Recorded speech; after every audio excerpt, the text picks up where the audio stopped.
So far this summer, at least at the time of recording, Manchester United's only confirmed summer transfer arrivals have been Tom Heaton, who rejoined the Red Devils on a free transfer following a long period out injured at Aston Villa, and Jadon Sancho, following one of the most protracted transfer sagas in living memory.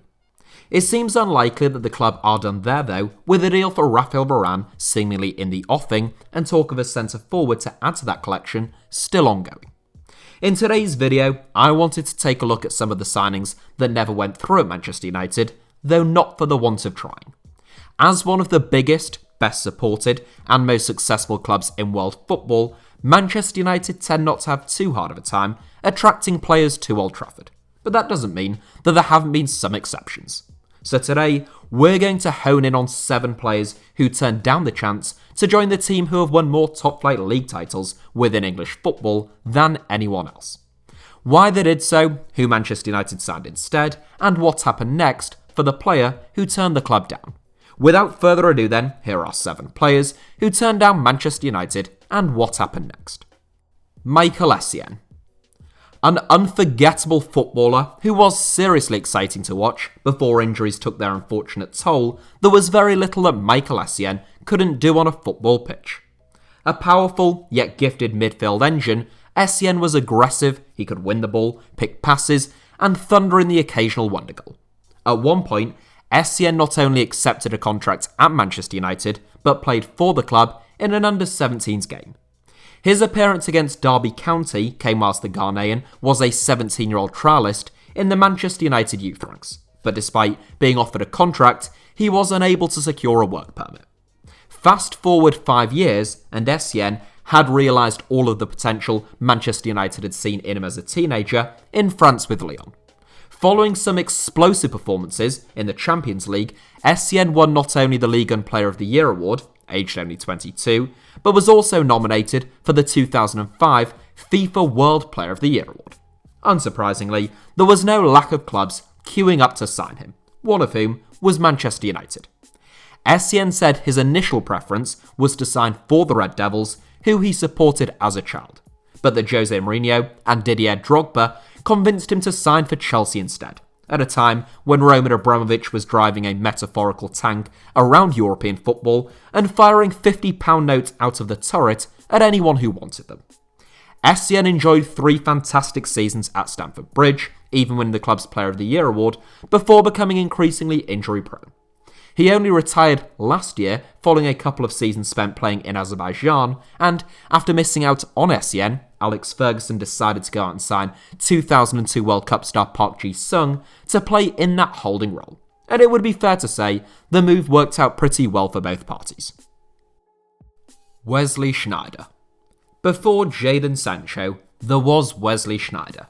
You know, that player that Manchester United were linked with every single summer, as if by clockwork. Unlike Sancho, the Red Devils never actually managed to sign Schneider. The first time Manchester United were really substantively linked with Schneider was in 2011, a year after he had won the treble at Inter Milan and reached the World Cup final with the Netherlands. According to Schneider, Manchester United offered Inter Milan £17 million, and at that point he was keen on the move, but the club turned it down. 3 years later, it looked as though the European giants, now managed by Schneider's compatriot Louis van Gaal, had agreed a deal for Schneider, after he had enjoyed a real renaissance season with Galatasaray. A star man for Van Gaal the previous month at the World Cup, this time Schneider turned Manchester United down, stating that he was enjoying his football in Turkey too much, and he didn't want to miss out on playing in the Champions League. Galatasaray won the Turkish Super League title the following season, but failed to get out of the Champions League group stage. Meanwhile, Manchester United returned to Europe's Premier Cup competition by finishing 4th in the Premier League, but also went out in the group stage the following season. Van Gaal ended up signing Angel Di Maria as his marquee signing that summer, which didn't really work out for the club, given the fee involved, though I don't think you could say with any degree of certainty that they wouldn't have completed that deal even if they had signed Schneider. Paul Gascoigne. A man who once rejected Darlington, as covered in my recent feature-length documentary film that critics are already describing as inspired, one suspects it was a bit tougher for Paul Gascoigne to turn down Manchester United than it was for him to say no to the Quakers. Following 3 sensational seasons with his boyhood club Newcastle United, where Gascoigne won the PFA Young Player of the Year award and broke into the England squad, he was in high demand. Alex Ferguson believed that he'd agreed a deal with Gazza, and content that he'd got his man, he headed off on holiday to Malta. However, whilst Gascoigne was en route to put pen to paper on a deal at Old Trafford, he received a call from Tottenham Hotspur, who offered to buy Gascoigne's impoverished parents a house, so the youngster quickly changed course and drove to White Hart Lane instead. Ferguson always maintained that missing out on Gascoigne was his biggest regret, and that he felt he could have got more out of him. Meanwhile, Gazza has flip-flopped between saying he wondered what might have been and suggesting that things might not have been all that different had he actually signed for the Red Devils.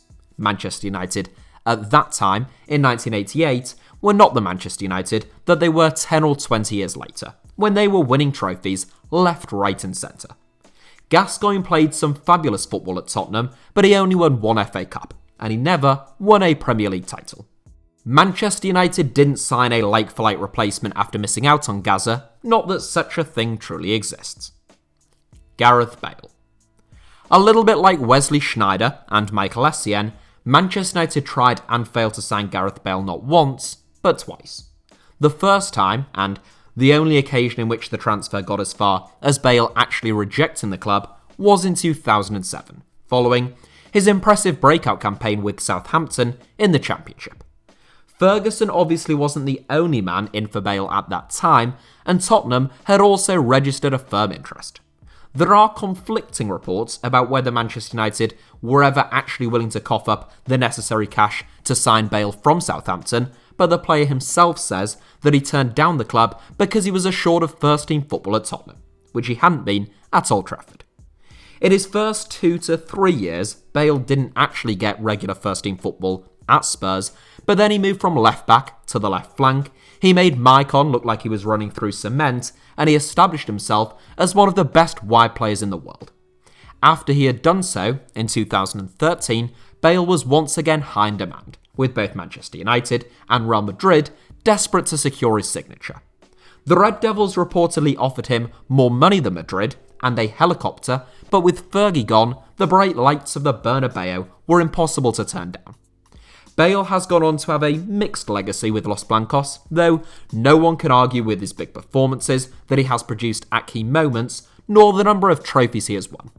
The biggest legacy of Bale's failed signing, I believe, was Alex Ferguson's desperation to sign Wilfried Zaha towards the end of his time at Old Trafford.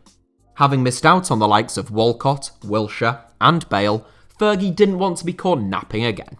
Of course, Zaha is a fantastic footballer, but things didn't really work out for him in the Northwest. Alan Shearer. Perhaps the most high-profile example of a player turning down Manchester United, Alan Shearer is the greatest centre-forward of the Premier League era, who had the chance to join the most successful football team, also of the Premier League era. But he turned it down. Yet again, Manchester United supposedly tried to sign Shearer twice, at least according to Sir Alex Ferguson, but Shearer claims it was only really once. Fergie says he tried to sign Shearer when he went from Southampton to Blackburn, but the time they both agree that the move almost happened was when Shearer left Blackburn for a world record £15 million fee in 1996. Shearer said that at one point he was 90% sure that he was going to pick Manchester United ahead of his boyhood club Newcastle, but after further consideration, he U-turned and decided that he had to go home. Shearer went on to become Newcastle United's all-time record goal scorer and a bona fide club legend, though he never won a trophy. Manchester United went out and signed a young Ole Gunnar Solskjaer from Norway instead for a fraction of what they would have paid for Shearer, in addition to bringing Teddy Sheringham the following season. Neither Solskjaer nor Sheringham were as talented nor as prolific as Shearer, but they did both do an outstanding job at Manchester United. What would have happened had Sir Alex got his man? Maybe Manchester United would have become truly unstoppable. Maybe it wouldn't have worked out. Who knows? Eden Hazard. A transfer saga that I can remember very vividly because I went to watch England versus Belgium in a Euro 2012 warm-up game at Wembley Stadium at a time in which all anyone was talking about was Eden Hazard. The youngster had lit up Ligue 1, winning the division's Player of the Year award, and now it was just a question of which European giant would snap him up. The answer, as it transpired, was Chelsea, and Manchester United went out and signed Borussia Dortmund star Shinji Kagawa instead. I can remember quite a lot of back and forth between Manchester United and Chelsea fans online that summer, debating who was the better signing. Time would tell that it was Hazard, who became an all-time great at Stamford Bridge. Meanwhile, Kagawa only showed glimpses of his undoubted talent at Old Trafford before returning to Borussia Dortmund. Hazard later revealed that he actually had the choice of signing for Manchester United, Manchester City, Chelsea, or Tottenham in the summer of 2012, but said that it was Joe Cole and Didier Drogba who ultimately convinced him that he should head for West London.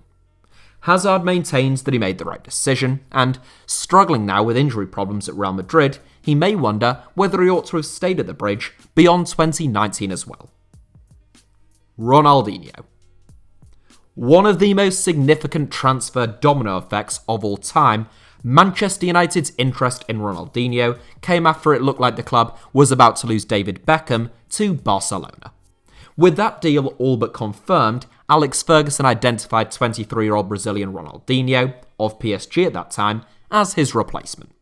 When Barcelona missed out on David Beckham to their great rivals Real Madrid, that ought not to have mattered to Manchester United, who got an even greater fee.